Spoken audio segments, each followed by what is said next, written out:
Hi guys! Okay, ang pag-uusapan natin ngayon is, ewan ko nga bakit gagawa ko ng video na to. Kasi hindi naman, although yeah, I feel like medyo pumayat, hindi pumayat. Ayoko nang, huwag natin gamitin yung term na payat ha. Okay, medyo nagbawas ako ng konti ng timbang. Actually, napansin ko yun kasi yung mga sinusuot ko dating shorts, pants, yeah, medyo maluwag na siya compared before. Iba-iba tayo ng katawan guys ha. Merong mga lahi talaga na curvy, voluptuous. Meron namang iba na kahit anong kain talagang payatot. Hello, kids, ganon. Kahit naggaano siya kalakas kumain talaga hindi siya tumataba. Merong mga ganong tao. May mga pinagpala. Meron namang mga nung nagpasabog ng taba ang Diyos, talagang sinalo lahat. Hello, ako. Sana makakuha kayo ng tips dito, hindi lang sa pagpapayat, yung ways ko kung paano ko medyo nabawasan ng timbang, and how to love yourself. Wow, parang first time natin gagawa nito, parang medyo inspirational itong video natin. Pero sana may makuha kayo kahit papanong tip and makatulong sa inyong journey to healthier lifestyle. Ang unang-unang tip ko is of course, mag-workout. I love working out. Alam niyo yun. Nga lang may mga times na talagang sobrang busy. Pag bumabiyahe kami, talagang hindi ako nakakapag-workout. Pero, kahit naman hindi ako mag-workout, talagang pinupush ko yung sarili kong gumalaw-galaw. I have a toddler and wala akong ginawa kundi habulin siya kung saan-saan. So, I think medyo nakakatulong yon. And isa rin yun sa reason kung bakit gusto kong mag-workout. Kasi mula nung nanganak ako, parang feeling ko ang sluggish ng kilos ko. Yung parang ang bagal kong kumilos, ang dami kong mga excess baggage dito sa tiyan ko, sa braso ko, hello, na kailangan kong bawas-bawasan ng konti para bumilis naman yung kilos ko. Lalo na pag meron kang inaalaga ang toddler, kailangan mabilis ka. May aabutin siya. For example, maabutin niya yung gunting. So, kailangan mabilis ka talaga, takbo dito. Habol dito, habol doon. So, yun din, nagiging workout ko rin siya. Pero as much as possible, guys, nag-workout ako. Kung kaya kong isingit sa aking schedule, actually, hindi nga ganun dapat Dapat hindi negotiable ang pag-workout. Kailangan pag may binigay kang schedule sa sarili mo na itong oras na to workout, sige, mag-workout ka. Kaya kong mag-workout ng 30 minutes as long as high intensity siya. It gets the job done. Hindi ko kailangang magbabad ng matagal sa jogging, sa ano, kasi nga syempre sa schedule ko hindi kaya. 30 minutes na high intensity. Marami akong masasuggest sa inyo, especially yung mga nakikita sa YouTube. Basta maghanap lang kayo ng high intensity workout. But first, syempre kailangan nyo muna i-check kung okay ba, kung kaya nyo. Huwag kayong basta-basta sasalang sa workout na hindi naman pala kaya ng katawan nyo. Bakit gustong-gusto ko yung pag-workout? Alam nyo, pag nade-depress ako, yun lang talaga, workout lang. Pag galit ako sa mundo, workout lang katapat niyan. After that, sobrang, alam nyo yun, may feeling ng fulfillment, tapos syempre, endorphins, ayan, happy hormones. Kaya parang mas masaya yung buhay after kong mag-workout. Tsaka parang, yun nga, sense of fulfillment na parang, uy, natapos ko yung workout ko. Kanina, tinatamad pa ako, pero natapos ko siya. Especially kung kagaya nyo ko na nanay na walang time or hindi kayang umalis ng bahay para mag-gym. Wala kayong pagkakataon para mag-gym. Talagang stuck kayo sa bahay.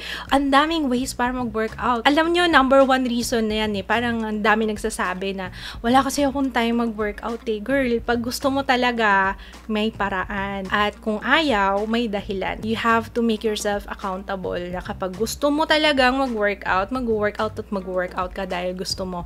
Walang pumigil nga sa akin kahit na masikip yung place namin. Nakikita nyo sa vlogs, kahit nakarampot lang yung area ko para makapag-workout. It didn't stop me. Kailangan kong mag-workout. After all, talagang yung benefits naman niya is talagang mafe-feel nyo. Good skin. Isa rin yun sa benefit ng pag-workout. Alam niyo yung flushed yung skin nyo after ng workout, talagang nagsisirculate yung dugo sa katawan, kaya para sa akin, isa rin sa reason yun kung bakit na-maintain ko na clear yung skin ko. Hindi ako masyadong nagbe-breakouts. Pag nag-ehersisyo ako, para na rin ako nadadiet. Kasi sa hirap nung ginawa kong workout, parang napapaisip ako, kakainin ko ba to? Magbe-burger ba ako? Magpe-pizza ba ako? Uubusin ko ba to? Or pwedeng tikim lang? Yung hirap na dinanas ko dun sa workout ko, parang masasayang lang. Tapos kakain din ako ng marami. Parang yun yung naiisip ko. So, hindi talaga ako totally nagda-diet.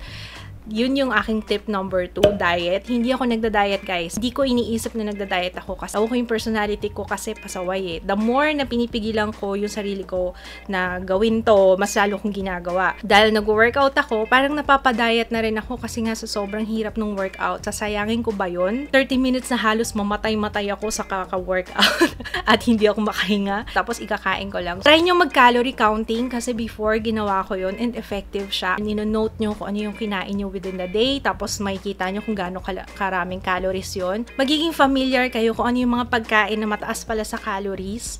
May mga pagkain na okay pala, nakakabusog pero hindi ganun kataas yung calories. So, okay yung calorie counting. If you have time, pwede kayong magganon. Of course, syempre yung junk food, bawas-bawasan. Although, lagi kong pinapakita sa vlogs na titikim ako nito kasi hindi ko binabawalan yung sarili ko, guys. Basta, importante is moderation. Kailangan, kung titikim ka, tikim lang. Wag yung lamon. Ganon. Drink fluids or drink water. Water talaga importante.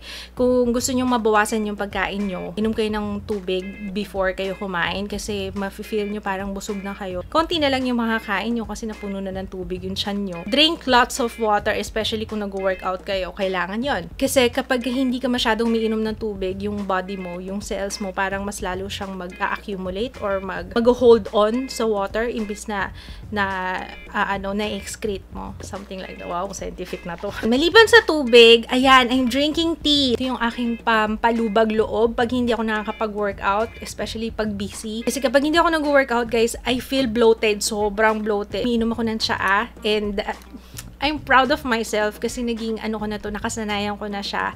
Nung nagsimula yung taon, isa sa mga New Year's resolution ko yung uminom ng tsaa lagi. Kasi hindi ako pala inom ng tsaa before. Talagang coffee drinker ako. I've been loving yung Teamy Blends. Na-feature ko na siya dati if you've been watching me for a long time. So, yun yung nagpa-regulate ng aking bowel movement kasi I have constipation. Sorry, TMI. Matindi yung constipation ko dati.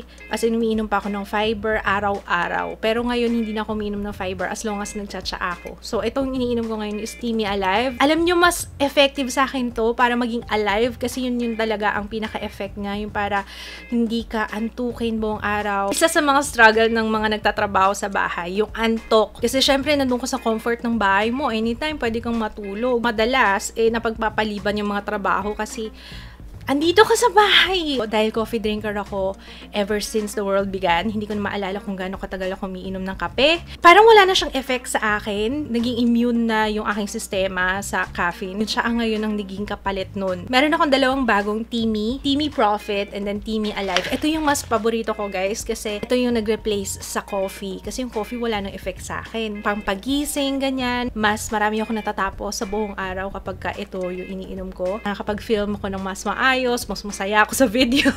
Nasa bag siya, so mas madali siyang inumin para sa akin. Iniinom ko siya tuwing umaga and then buong araw energized na ako niya. Dahil nga nag-workout ako, mas less yung muscle pain dahil sa kanya, mas mataas yung energy levels ko, mas nababawasan yung pagod, yung pagkahapo. Tsaka mas natatake ko yung lasa nito compared dito sa Teamy Profit. Ito kasi, hindi ko na siya nilalagyan ng honey kahit ano.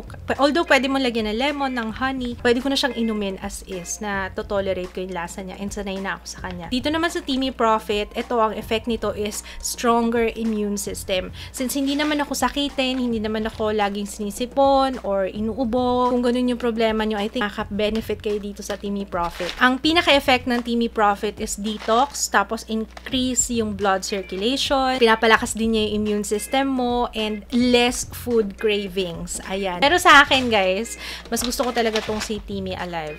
Mas energized ako dito. Guys, kung interested kayo dito sa Teamy, ilalagay ko yung aking discount code para meron kayong discount if you will be ordering sa kanilang website na ilalagay ko yung link sa description box. Tip number 4, huwag kayong magtimbang araw-araw, especially kung meron kayong sinusundan na workout program.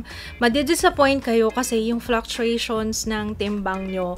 Sometimes, gagaan ka, tapos minsan bibigat ka. Once a week lang kayo magtimbang. Or ako nga, as much as possible, hindi ako nagtitimbang kasi ayokong mag-rely doon. Kasi mas importante sa akin yung nafe-feel ko.